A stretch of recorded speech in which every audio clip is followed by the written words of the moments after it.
à tous, bienvenue sur Voix Paysanne Studio.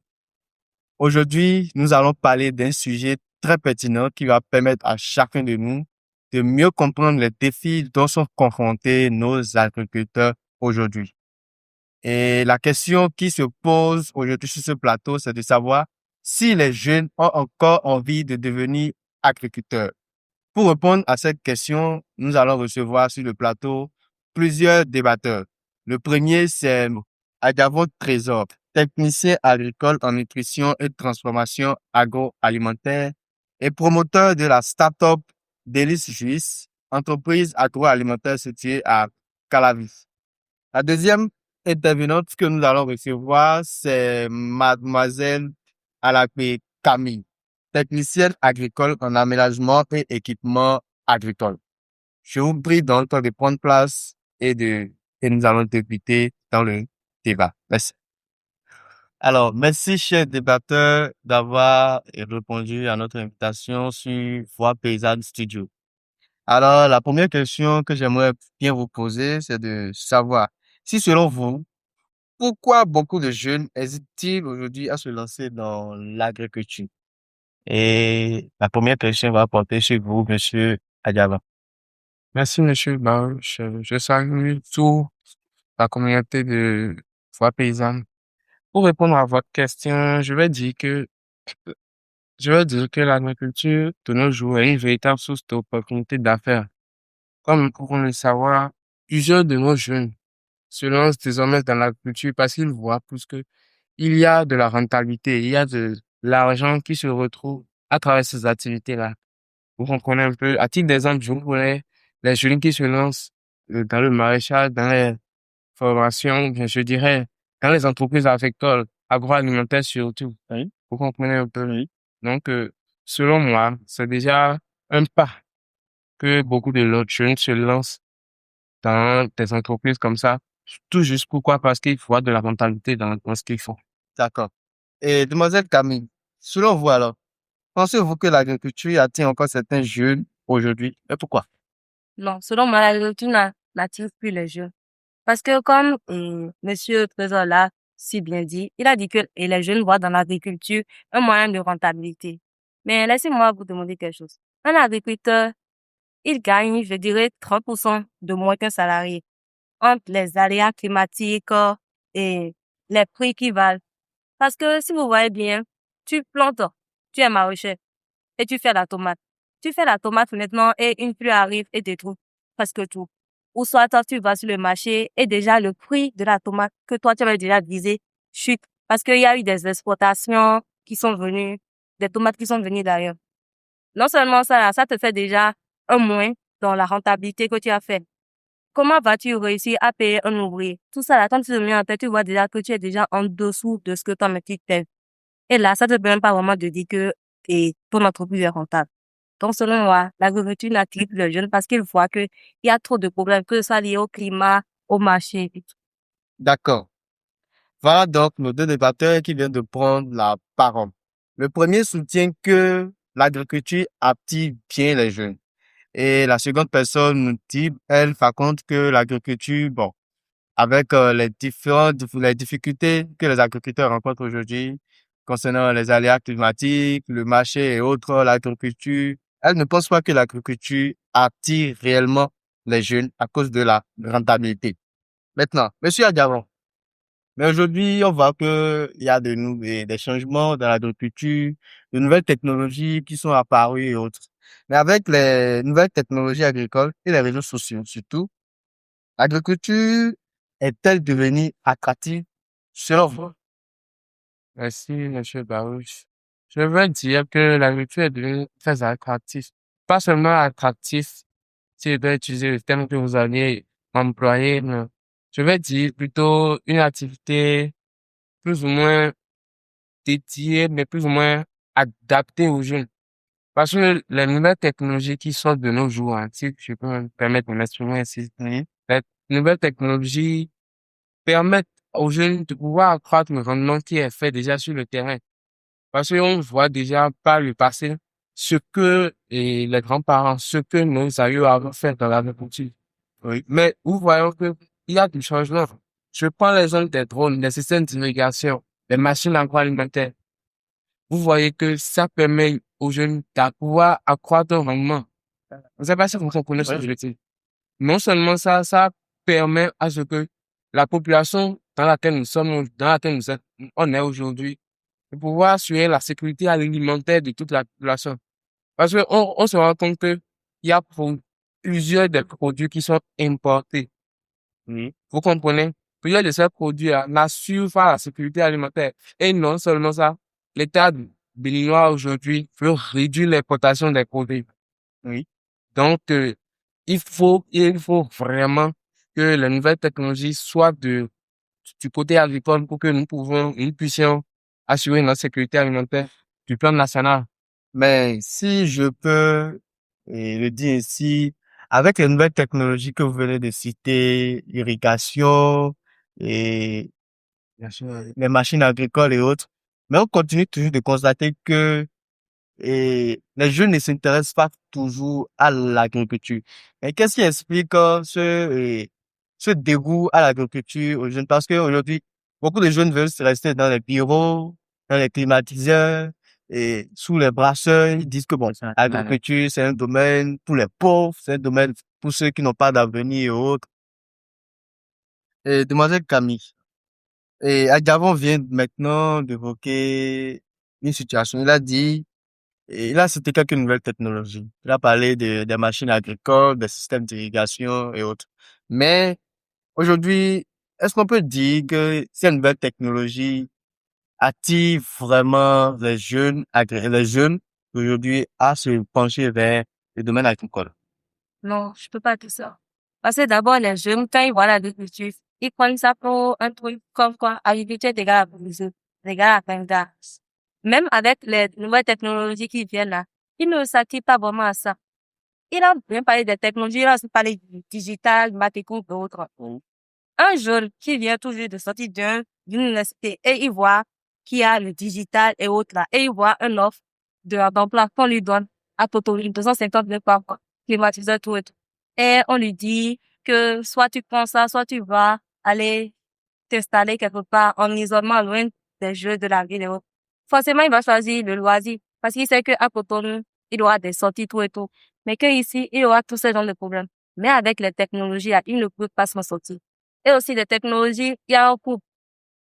Si tu veux vraiment cette genre de technologie, il faut vraiment avoir un coût. Et les banques ne prêtent pas vraiment pour les jeunes comme ça.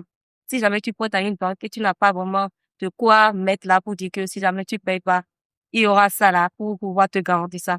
Les banques ne prêtent pas. Donc, si ce coup, quand les jeunes voient ça, ils disent, faut mieux que je choisisse un bureau climatisé à Cotonou et m'asseoir. Ok, je pose. Alors, monsieur Adjavon, qu'est-ce que vous avez à dire pour vous défendre par rapport à ce que mademoiselle Camille vient de dire? Bon, pour lui répondre, je ne dirais pas grand-chose. Je vais juste lui dire, combien le nombre est technicien agricole, je suis technicien agricole. On voit de nos jours combien de jeunes sortent des lycées agricoles, des universités agricoles. Combien d'entreprises agricoles il y en a ici au Bénin qui peuvent recruter ces gens de jeunes-là et pour gagner combien? Je ne sais pas si vous me comprenez. Pour gagner combien? Le mieux et le plus sûr pour eux, c'est d'aller s'installer et d'aller créer eux-mêmes leur emploi.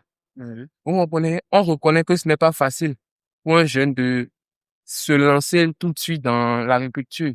Bien vrai qu'il y a l'État qui a mis en place des systèmes maintenant dans lesquels il y a l'Agence nationale pour l'emploi qui a mis en place des projets, des programmes pour l'insertion professionnelle de ces jeunes agricoles. Mais est-ce que ça suffit? Est-ce que ça suffit? Donc, forcément, je vais dire, la plupart des jeunes se sont rendus compte que l'option numéro un, c'est l'entrepreneuriat agricole. Je sais pas si vous me comprenez. Donc, voilà un peu ma part de... Ok, bon, si je vous demandais si, parce qu'aujourd'hui, on sait tous que il y a beaucoup de jeunes qui sont déjà sur le terrain, qui sont déjà en insertion, qui travaillent déjà. Bon, d'autres ont des petites exploitations qu'ils essayent d'utiliser pour se nourrir et autres. Est-ce que ces jeunes-là inspirent vraiment les jeunes lycéens agricoles ou les étudiants en agriculture à vraiment s'investir dans l'agriculture. Parce que même s'il y a la présence des nouvelles technologies comme les machines agricoles, les systèmes d'irrigation et tout ça, on continue toujours de voir que, bon, est-ce que vraiment ces jeunes-là qui sont sur le terrain inspirent à travers leur travail et les autres, les jeunes d'aujourd'hui à pouvoir s'investir dans l'agriculture? Moi, je vais répondre que oui. Je vais répondre que oui. Pourquoi? Parce que, ouais, la plupart de ces jeunes, on reconnaît très clairement que ce n'est pas facile de s'insérer. Mais on voit les preuves sont palpables, les preuves sont palpables, puisque quand un nouveau jeune s'inscrit, il y a les projets, programmes du ministère de l'Agriculture qui propulsent les jeunes, qui accompagnent les jeunes dans les systèmes d'irrigation, l'apport des machines agricoles, en tout cas, tout ce pour les accompagner. Donc, on peut dire que les entreprises là, qui sont ouvertes par ces jeunes-là, ne sont pas cachées, ils sont visibles. Et aussi, un jeune qui se dit qu'il veut commencer un lycée agricole, qui veut commencer une école d'agronomie, d'abord, déjà, pour un jeune normal, doit déjà s'informer. Et tout va partir déjà de sa passion pour la chose, de son amour pour la chose. Je ne sais pas si vous comprenez un peu. Donc, ça, forcément, ça a un volet, ça joue pour l'entrepreneuriat. Mais parlant d'amour pour l'agripreneuriat, l'agriculture, est-ce que ce jeune étudiant, bien ce jeune écolier qui vient de quitter tout de suite, qui a eu son bac, bien le BPC, tout ça, qui veut s'inscrire dans un lycée agricole, mais qui a eu un bac, qui veut s'inscrire dans une université agricole, est-ce que la formation qu'il a réussi, il a reçue au collège, lui permet vraiment de pouvoir aller s'inscrire dans un lycée agricole, dans une université agricole? Genre, est-ce qu'il a envie vraiment d'aller là-bas, mademoiselle Kabine? Alors, pour répondre à votre question, je dirais que Pourquoi ça? il y a des jeunes, ils s'inscrivent seulement au lycée parce que soit ils ont la bourse, ou soit parce que les parents leur disent c'est ça que tu dois faire. Mais il y a des choses qu'on voit. Si tu n'as pas l'amour vraiment pour l'agriculture, tu ne le peux pas. Quand vous parlez du travail, la plupart des jeunes qui sont déjà en insertion, Oui, ils sont 7 sur 7 sur le terrain. Vous le savez au moins. oui. 7 sur 7 sur le terrain. Tu ne peux pas avoir un champ et dire que tu vas aller laisser pour aller faire une fête et revenir. Tu ne peux pas avoir un élevage de poulets pondeuses et dire que, par exemple, aujourd'hui, tu ne vas pas y aller pour aller donner à manger, faire des... Quand les différents jeunes qui veulent s'installer, ils voient ça, ils se disent un truc. Ça dit que je n'aurai pas de congé, je n'aurai pas de vacances, ni de temps pour aller fêter avec la famille et autres. Je serai seul seulement avec mon travail. Tu te lèves tôt le matin à 5 heures pour aller travailler. Tu prends des sacs de plus de 50 kilos chaque jour que tu te lèves. Tout ça te donne des problèmes musculaires. Quand les jeunes voient ça, ils voient la pénibilité du travail et cette charge-là, ils se disent que non, je peux pas aller me mettre dans ça là. Parce que si je me mets dans ça là, je risque de mourir jeune. Oui. C'est tout ça là qui se codèle dans la tête. Parce que quand ils voient vraiment la dureté du travail là, ils se disent non, je ne peux pas. Ok, mais vous êtes technicienne agricole, l'aménagement équipement agricole. Mais qu'est-ce qui vous motive vraiment jusqu'à présent à continuer à vous investir? Parce qu'actuellement, vous êtes en formation et en agriculture. Qu'est-ce qui vous motive vraiment à continuer, à ne pas dire bon, avec toutes ces souffrances, se réveiller le matin, aller nourrir les poulets, être tout le temps sur le tracteur en train de conduire, en train de réparer. Qu'est-ce qui vous motive vraiment à ne pas changer de direction, ne pas dire bon, pourquoi je vais laisser le fait que chaque week-end il y a les Chines et je rate ces Chines-là parce que qu'est-ce qui vous motive vraiment à continuer dans l'agriculture? Bon, je dirais à la base, j'ai toujours aimé la mécanisation agricole et tout. Et aussi, il faut le mental. Oui. Quand tu veux rentrer dans l'agriculture, là, il faut le mental. Si tu n'as pas le mental, peu importe ce que les gens vont te dire, là, ça va t'abaisser. Parce que chaque fois qu'on te voit, tu es agriculteur, on te dit tu es bouseux, tu as tout le temps sale, tu n'as jamais le temps. Mais non, tout ça, là, c'est dans ta tête. Quand tu vois quelqu'un, les gens te disent ce que tu fais là est mal, c'est à toi de savoir dans ta tête que c'est pas à lui que je vais me référer, c'est plutôt à ce que moi je fais que je vais me référer. Parce que j'ai une vision, j'ai une projection. Si je m'attaque trop sur le côté social, là, je risque vraiment de faire comme certains jeunes là, et de dire je laisse tomber. Ah, ok. Mais non. Mais si vous parlez de, comment on appelle, du mental et autres, je vais envoyer une question à Monsieur Adjavon en lui demandant pourquoi les jeunes continuent de considérer l'agriculture comme un métier aussi difficile, pénible, c'est-à-dire on est toujours sale. Et malgré que vous soutenez que bon, les jeunes s'intéressent à l'agriculture, pourquoi ces jeunes-là, dans leur tête, ils se disent que bon, c'est un métier. Parce que si on prend 100% des jeunes aujourd'hui qui sortent et avec le baccalauréat, quelle que soit la filière et la série, ils se disent en majeur que bon, on va dire 80% déjà, dans leur tête se disent que bon, je vais être médecin, je vais être ingénieur, je vais être tout ça. Mais beaucoup ne se penchent pas vers l'agriculture. Si on prend aussi, par exemple, les concours qu'on dépose pour les écoles agricoles, on va voir que beaucoup déposent les dossiers en médecine et autres pour ça, mais ils ne vont pas, la majorité ne vont pas vers l'agriculture. Pourquoi ils continuent d'avoir cette perception-là de l'agriculture que c'est un métier difficile, un métier pénible, un métier de ceux qui n'ont pas d'avenir. Pourtant, on dit que les jeunes s'intéressent à l'agriculture. Ah, merci, monsieur Baron, justement. Pour répondre à ça, je vais dire que le tout vient du bas. Tout vient de la base. De la De la base. formation. Comment la formation s'est déroulée à la base. Qu'est-ce qui a été dit depuis le cours primaire jusqu'en classe de terminale, jusqu'en quatrième année dans le lycée, ou ceux qui ont le lycée agricole? Qu'est-ce qui a été dit? Qu'est-ce qui a été vu? On reconnaît que l'Afrique ou bien notre pays dans lequel on est vraiment en retard sur certaines technologies de l'extérieur. Je sais pas si vous comprenez. Oui, mais si on peut prendre une pause, vous avez parlé et ça dépend de ce qui est vu, ce qui est dit dans les lycées, pour ceux qui ont fait le lycée et d'autres qui ont fait le collège. Mais vous êtes technicien agricole en nutrition et transformation agroalimentaire. Vous êtes même promoteur de la start-up et d'Hélice Juice qui est située à Calavi.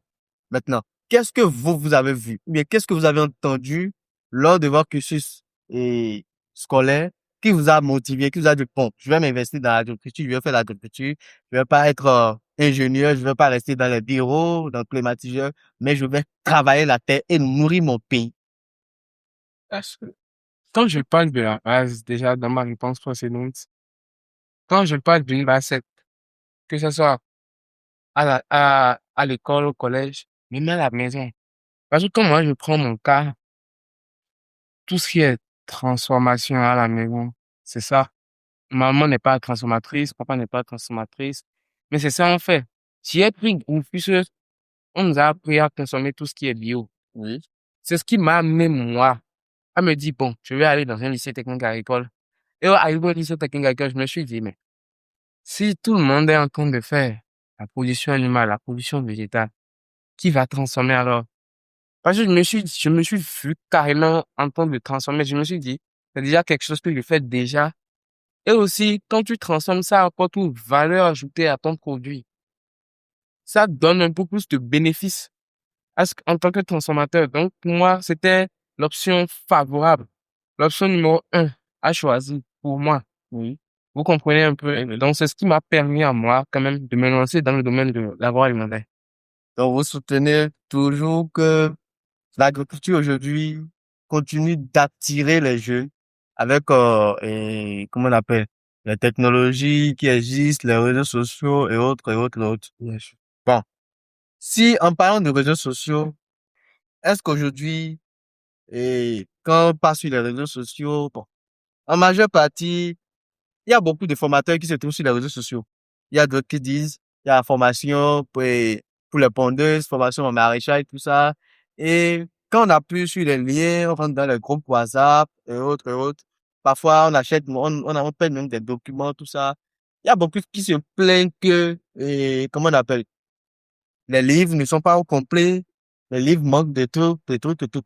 On est en train de parler des réseaux sociaux.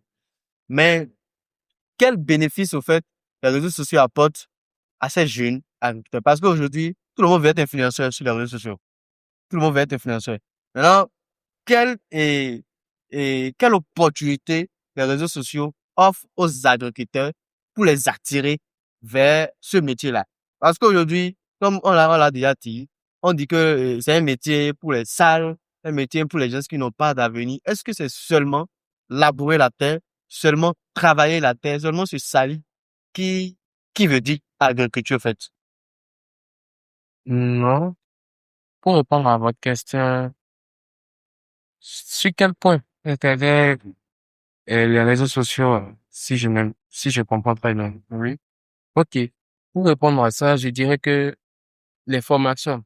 Ouais, les formations qu'il y a certains entrepreneurs agricoles font. Oui. Il y a certains jeunes, quand quelqu'un fait une publication, mais quand quelqu'un fait une vidéo, il dit, ah, moi, je suis tel, je vais vous donner des formations tel, c'est tel livre, mais il faut pas aller bêtement suivre ces genres de trucs-là. Parce il faut reconnaître que sur les réseaux sociaux, on a le pour, on a les bonnes choses, on a les mauvaises choses. Ouais.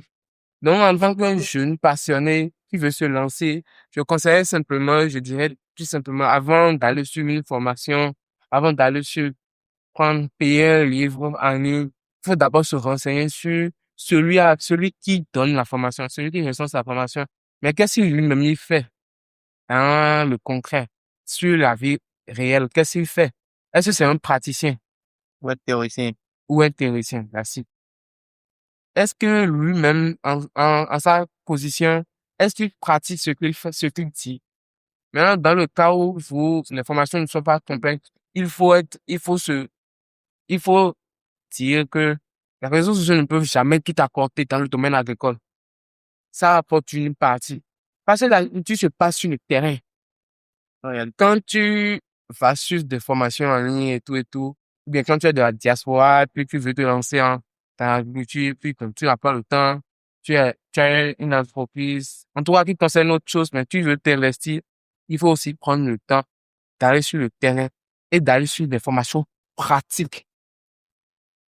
D'accord. Et demoiselle Camille, parlons des réseaux sociaux, défendu son point de vue.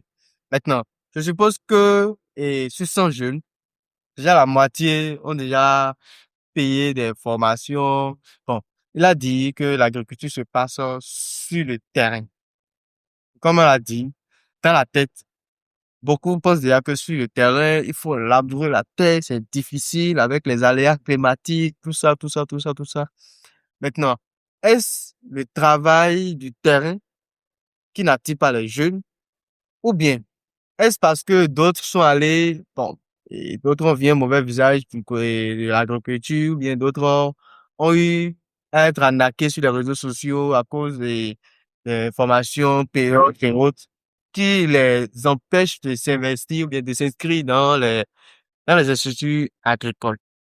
Merci beaucoup pour votre question. Pour la question, je dirais que oui, il y a qui ont été arnaqués sur les réseaux sociaux par rapport à certaines formations. Mhm. Et aussi, je dirais que quand un jeune se dit qu'il veut être agriculteur, d'abord quand on prend agriculteur, on prend la terre. Tu dois avoir la terre. Pour ça, si tu veux faire le bâtiment, tu dois avoir un bâtiment. Oui. Mais la terre est chère. Le bâtiment aussi, c'est de l'argent.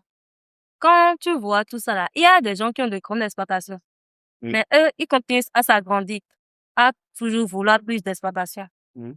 Or, nos jeunes qui viennent tout juste de s'installer, ils ont à peine un petit terrain là pour pouvoir travailler. Mais si on voit vraiment les deux là, c'est la personne qui a plus de terre, qui est plus dans le marché que ceux qui sont avec des petites exploitations. Oui, oui. Avec ça, quand les jeunes se mettent sur le terrain, ils voient en même temps que il y a une différence de niveau où ils peuvent pas vraiment se mettre.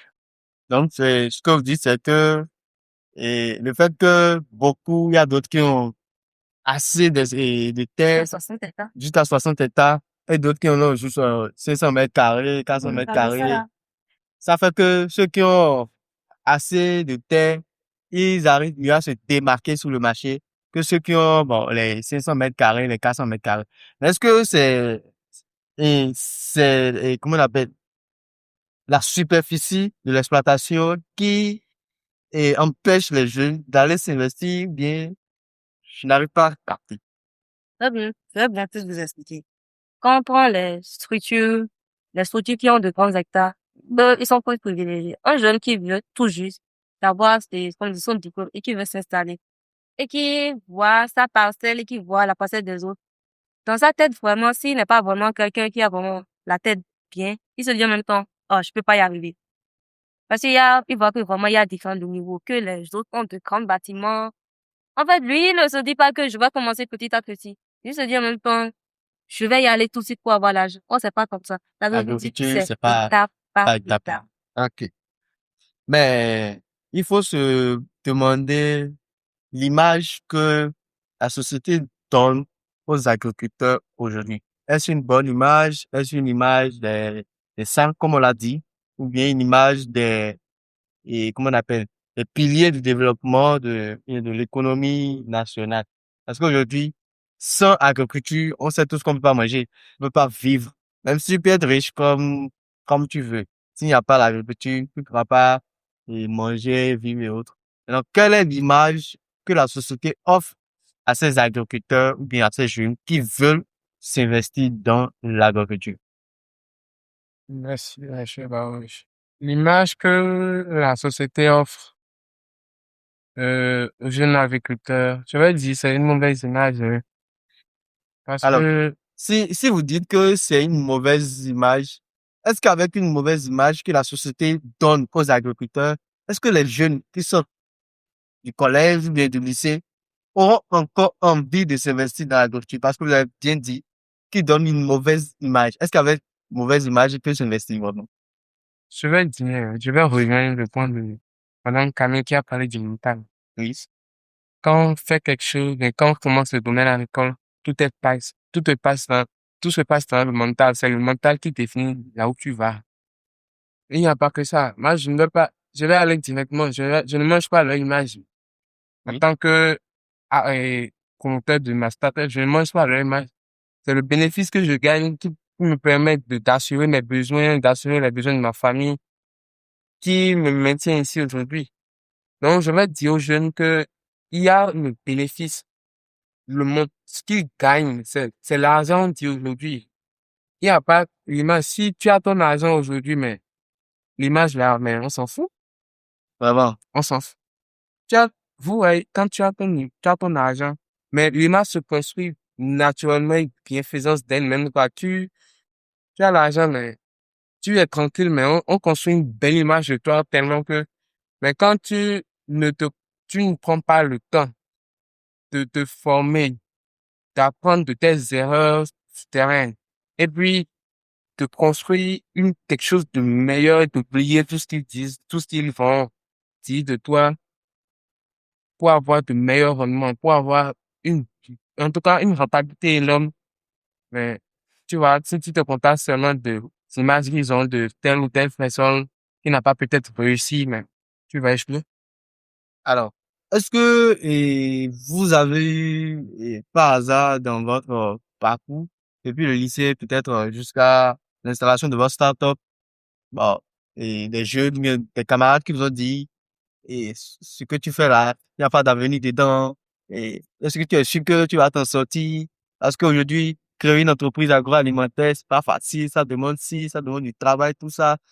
Maintenant, il y a d'autres qui veulent genre être producteurs, transformateurs en même temps. Il y a d'autres qui veulent être seulement producteurs.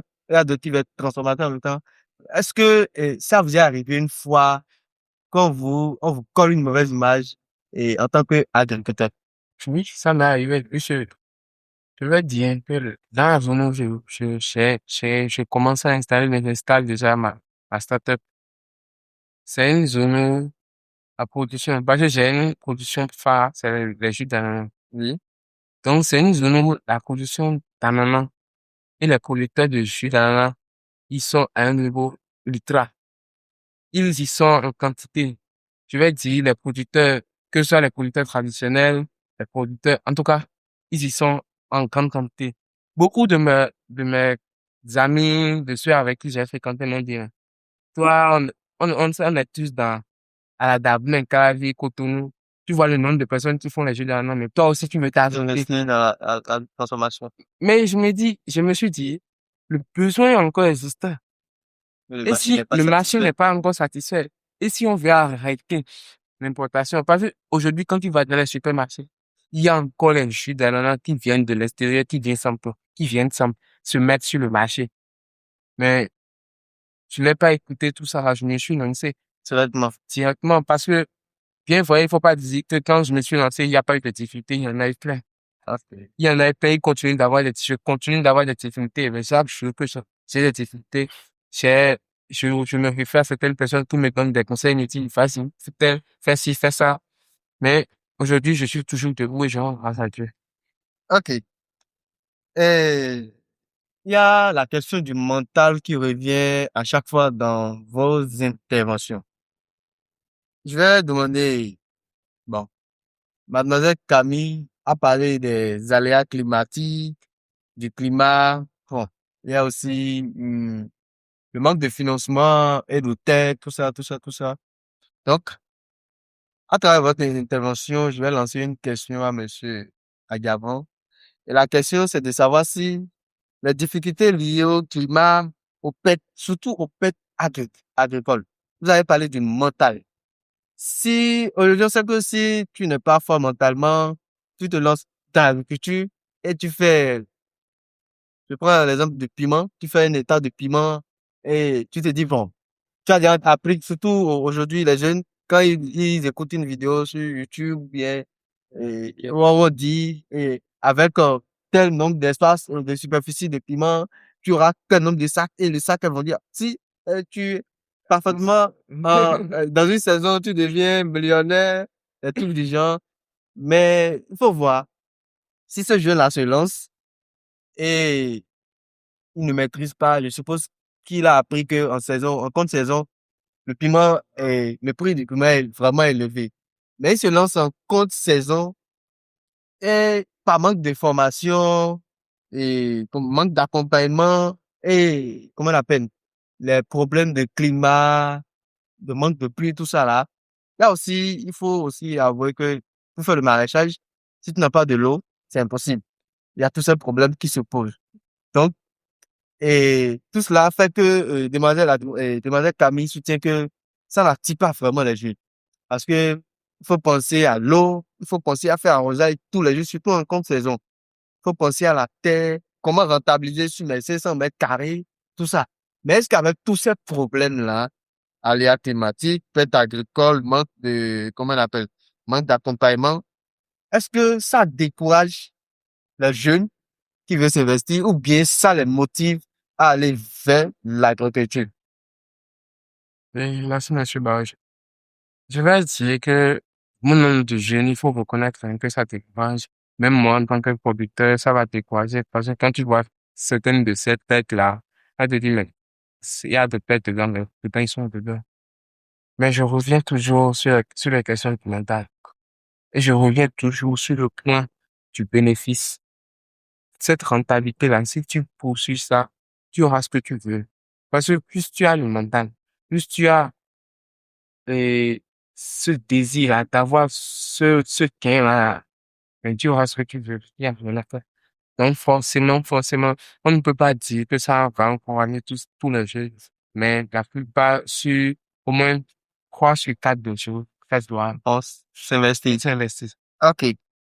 Mais, demandez Camille, si vous dites, bon, c'est pas, ça c'est votre perception, c'est le point de vue que vous soutenez. Vous soutenez du moins.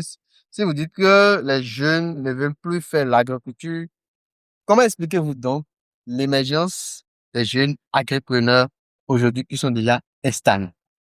Et maintenant, eh bien, je peux expliquer ça de cette façon. On m'a parlé du mental. L'émergence des jeunes agripreneurs, c'est une initiative qui a été faite par le gouvernement et de là, l'IEPMA de Dubaï. Quand on prend l'IEPMA de Dubaï, on est actuellement à la 3e promotion qui est en préinsertion. De nombreux ont déjà parlé de leurs difficultés par rapport à l'eau du point de vue de cette saison sèche. Et ils continuent tout de le dire. Même ceux qui ont déjà fini, qui sont déjà dans l'immersion, continuent de dire que l'eau leur crée beaucoup de problèmes. C'est pas seulement ça aussi, la concurrence aussi crée un problème fou. Je vous explique un truc. Tu es un producteur de poulet. Et toi, tu veux vendre ton poulet à 2500. Et tu as un supermarché qui est pas loin de chez toi. Et on vend un poulet congelé, résilié de 1800. Wow. D'après toi, les clients vont venir chez toi, ils vont aller chercher le poulet congelé. Bah, c'est une question difficile, hein?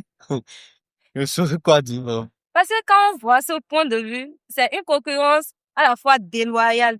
C'est une concurrence vraiment déloyale et mondialisée, si on regarde ça exactement comme ça. Oui. Mais ça te donne pas envie vraiment d'y aller. Parce que toi, tu vois tout ce que tu as investi et que tu te dis que les 2500 là vont vraiment m'aider à rentabiliser. Et que tu vois un poulet qui est à 1800. Non, mais quand même, qu'est-ce que les clients vont venir chercher chez toi? Mais bien sûr, ils vont aller chez le moins cher. Ah bon. Ça la paix, ça les attire. Le moins cher les attire en même temps. Excusez-moi. Pas moi, il veut petit compléter quelque chose. C'est là qu'intervient le domaine de la consommation alimentaire. Parce que, vous voyez, quand tu es technicien, c'est pour ça, il y a aussi le domaine de la formation qui est très, très, très, très, très capital. Quand tu es technicien agroalimentaire, Oui. il y a cette phase tu dois avoir une ouverture d'esprit à chercher, à trouver quelque chose qui va arranger le client, quelque chose qui ne va pas aller à un grand prix. Je ne sais pas si vous comprenez. Oui. Donc, sur ce domaine, tu as donné l'exemple de poulet, ici, là. Mais si, par exemple, hein, au lieu de vendre ton poulet à 2500, hein, mais tu vois que le client, la plupart des clients, tu amènes quelque chose de plus, c'est-à-dire, sur tes 2500 là, tu prends le risque parce qu'il faut dire que quand tu ouvres ton entreprise, arrête tes pas là. Il y a certains risques qu'il faut prendre avant de se dire, à tel prix là, je ne bouge pas des choses, si tu ne veux pas, faut laisser. Ah bon. Oui, il y a certaines entreprises là, juste au Bénin actuellement, leur, leur produit à un prix. Tu ne peux pas te battre. Et avec ça, Mais au départ oui. de leur production, s'ils vous disaient combien ils faisaient de production, combien ils cassaient leur prix pour pouvoir vendre, et vous allez dire, mais c'est pas possible. Donc, c'est pour dire que je prends par exemple son exemple, je continue sur ça.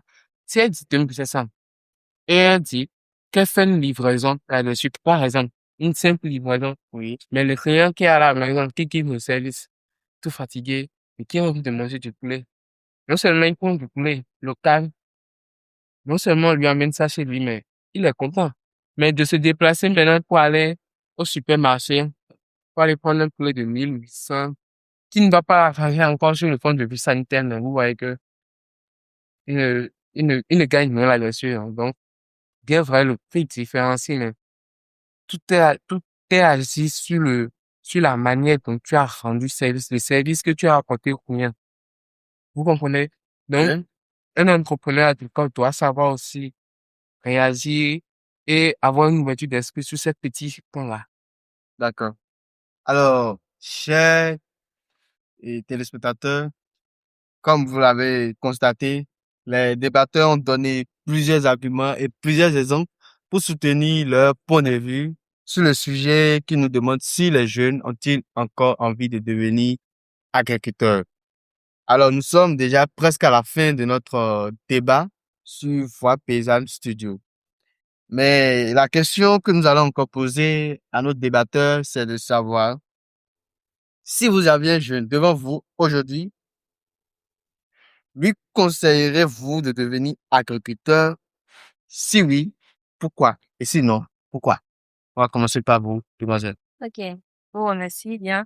Si dans un jeune devant moi qui se dit qu'il veut devenir agriculteur, la première chose que je vais lui dire, est-ce que, comment on dit, il se lève facilement et faiblit, facilement laissé? C'est vraiment la première question que je vais lui poser. Parce que s'il y a la moindre chose qu'on lui dit, lui, il se retourne en même temps. Alors, je lui conseillerais de ne pas aller de ce côté. Pour être agriculteur, pour avoir le mental. Si tu n'as pas vraiment le mental et la façon de parler pour pouvoir persuader les clients et t'imposer dans le marché, tu ne peux pas survivre à ça. OK. On vient à vous, monsieur Agavon, sur la même question. Si j'ai un jeune en face de moi, je lui recommanderais vivement de faire la couture, mais je rejoins toujours le point de mademoiselle Arabie, de demander à ce jeune-là, est-ce qu'il est vraiment prêt? Est-ce Mentalement, qu'il a le mindset qu'il faut? Est-ce qu'il est prêt à pour, s'investir.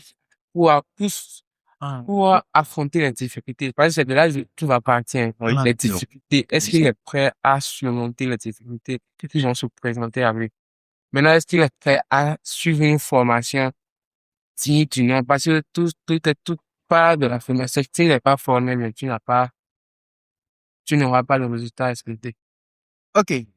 Maintenant, et vous avez tous compris et maintenant le point de vue que chaque débatteur a soutenu. Et Monsieur Agava a soutenu la partie pour en disant que effectivement l'agriculture attire aujourd'hui les jeunes. Et mademoiselle Camille, elle, par contre, pour elle, l'agriculture n'attire pas les jeunes à cause de plusieurs difficultés qu'elle a énoncées, qu'elle a évoquées. Maintenant, il faut comprendre que dans l'intervention, ils ont eu à souligner plusieurs choses. Ils ont parlé de réseaux sociaux et du mindset, ils ont parlé et plein de choses. Donc, dans les jours à venir, nous aurons à débattre sur ce sujet.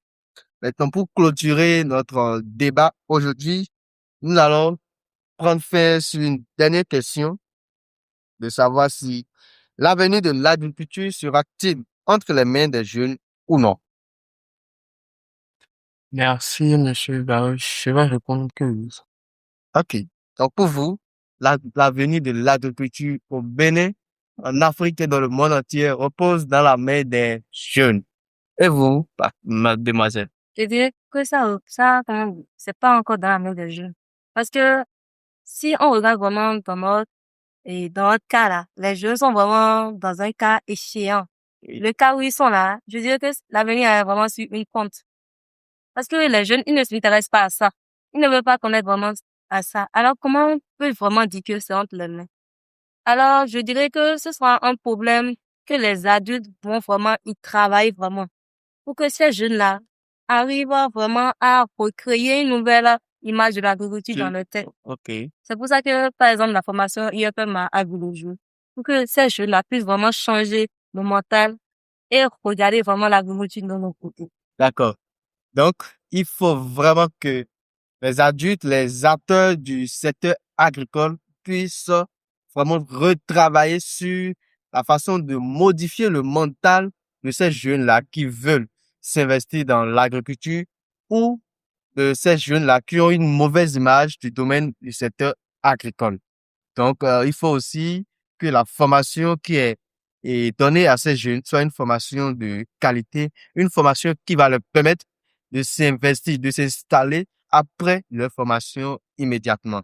Donc, je vous remercie, chers débatteurs, pour votre patience et comment on appelle, votre dévouement pour être venu sur ce plateau de Voix Pédale Studio et d'avoir donné vos arguments et vos exemples sur ce sujet. Il faut avouer que tout n'est pas parfait, mais comme et nous sommes entre nous étudiants, il faut se dire certaines choses de façon paisible. Donc, je pense bien que ceux qui nous écoutent actuellement ont suivi vos arguments et vos exemples. Et je pense que eux aussi, ils peuvent mieux comprendre, mieux se dire dans la tête, bien se répondre à cette question qui demande si les jeunes ont toujours envie de s'investir dans l'agriculture. Merci à vous et on se retrouve à très bientôt pour une autre vidéo.